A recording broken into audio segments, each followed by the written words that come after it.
સુરતના કાપોદ્રા વિસ્તારમાં રહેતા શાકભાજીના વેપારીની ઓલપાડ ખાતેથી પાણીની કેનાલમાંથી શંકાસ્પદ હાલતમાં લાશ મળી આવતા પરિવારે હત્યાની આશંકા વ્યક્ત કરી હતી। આ મામલે કાપોદ્રા પોલીસે 2 લોકોની ધરપકડ કરી છે।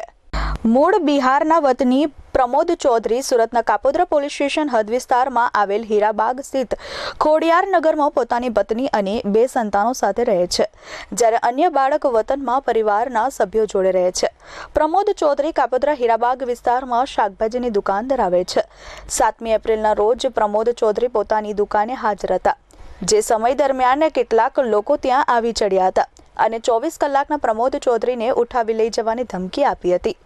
પ્રમોદ ચૌધરીનો સાળો એક યુવતીને ભગાડી લઈ ગયો હતો, જે યુવતીના પરિવારજનો પ્રમોદ ચૌધરીની દુકાને આવ્યા હતા, જેમના દ્વારા આ ધાક ધમકી આપવામાં આવી હતી, પરંતુ 24 કલાક થાય તે પહેલા જ પ્રમોદ ચૌધરી એકાએક ગુમ થઈ ગયા હતા, જેથી પરિવારજનો દ્વારા તેની ભારે શોધખોળ કરવામાં આવી હતી। શોધખોળ કરવા છતાં કોઈ ભાર ન મળતા કાપોદ્રા પોલીસને જાણકારી આપવામાં આવી હતી। પોલીસે મિસિંગ ફરિયાદ દાખલ કરી તપાસ હાથ ધરી હતી।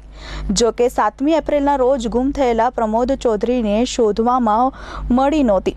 શાકભાજીના વેપારીની શોધખોળ દરમિયાન ઓલપાડ ખાતે કરેલી ગામમાં આવેલી નંદની ઇન્ડસ્ટ્રીની પાણીની કેનાલમાંથી પ્રમોદ ચૌધરીની લાશ મળી હોવાની જાણકારી કાપોદ્રા પોલીસે પરિવારને કરી હતી। આમ કાપોદ્રા પોલીસ દ્વારા યોગ્ય તપાસ ન થતા અંતે વેપારી મૃત હાલતમાં મળી આવ્યો હતો। આ સમગ્ર ઘટનામાં પરિવારજનોએ વેપારીની હત્યા કરવામાં આવી હોવાની આશંકા વ્યક્ત કરી હતી, જે હત્યા યુવતીના પરિવારજનોએ કરી હોવાનો ગંભીર આરોપ કર્યો હતો। પરિવારના આક્ષેપોને પગલે કાપોદ્રા પોલીસે તપાસ હાથ ધરી હતી।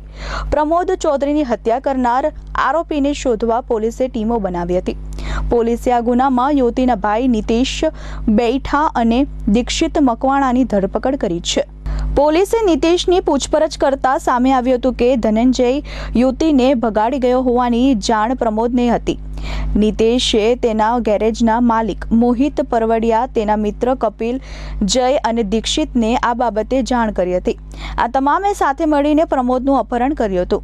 ત્યારબાદ પ્રમોદની હત્યા કરી નાખી હતી। પ્રમોદની લાશને પીપોદરા કેનાલમાં ફેંકી દીધી હતી।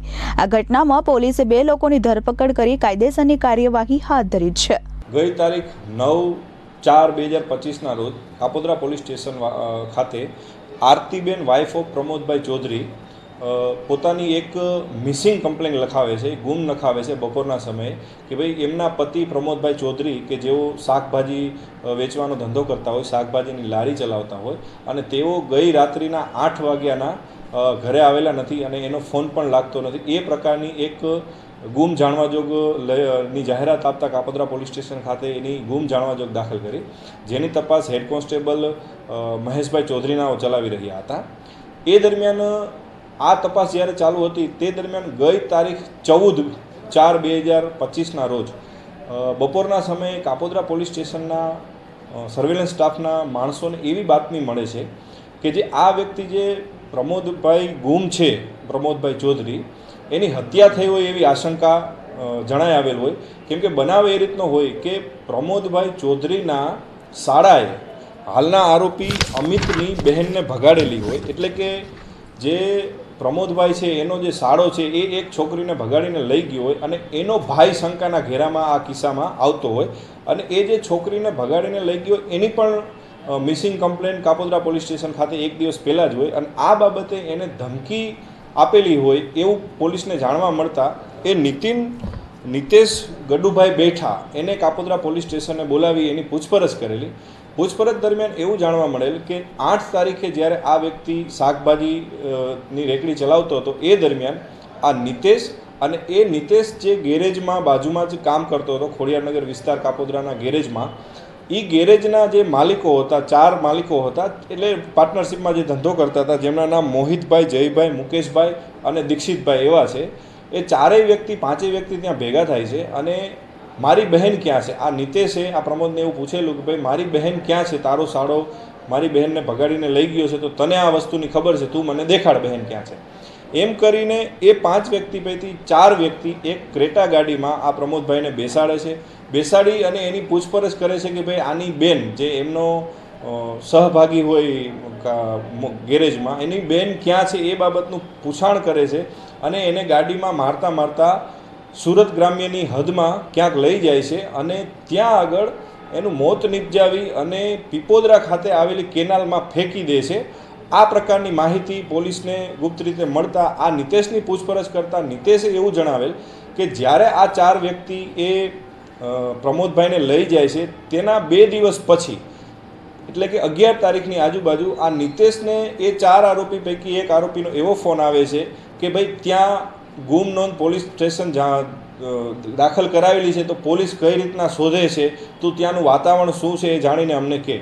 એટલે નિતેશ એવું કહે છે કે ભાઈ એ જે પ્રમોદભાઈને લઈ ગયા છો અને પાછો મૂકી જાઓ, અહીંયા એનું ફેમિલી રોકકડ કરે છે અને પોલીસ પણ શોધે છે. ત્યારે એ પૈકી એક આરોપી એવી કબૂલાત કરે છે કે ભાઈ આ પ્રમોદને તો મારીને ફેંકી દીધો છે. આ રીતની જ્યારે નિતેશે પૂછપરછ દરમિયાન અમોને જાણ કરેલી, ત્યારબાદ કાપોદ્રા પોલીસ સ્ટેશન દ્વારા આજુબાજુના જિલ્લાઓમાં નવસારી જિલ્લો થઈ ગયો, સુરત ગ્રામ્ય, ભરૂચ સુધીના પોલીસ મથકોનો સંપર્ક કરેલો કે આ 8-9 તારીખ દરમિયાન કોઈ અજાણી લાશ મળેલી છે. એ પૈકી કોસંબા પોલીસ સ્ટેશન અને ઓલપાડ પોલીસ સ્ટેશન, આ 2 પોલીસ સ્ટેશનમાં આ જ સમય દરમિયાન 2 અજાણી લાશ મળેલી.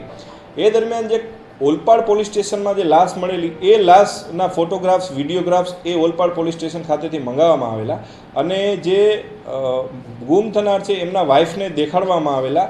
તો એણે કન્ફર્મ કરેલું કે આ જ વ્યક્તિ મારો પતિ છે, જેથી એવું ફલિત થયેલું કે આ જે હત્યાની વાત સામે આવે છે એ હકીકત વસ્તુ છે. ત્યારબાદ આ પૈકીનો એક આરોપી દીક્ષિત, જે પાલીતાણા પાસેના એક ગામમાં રહેતો હોય અને અમારા ડિસ્ટાફના એક પોલીસ હેડ કોન્સ્ટેબલ એ પાલીતાણા રજા દરમિયાન રજામાં હોય, એને જાણ કરતાં એ પાલીતાણા ખાતેથી એ આરોપીને પકડી લીધેલ. Bureau report S24 news, Surat.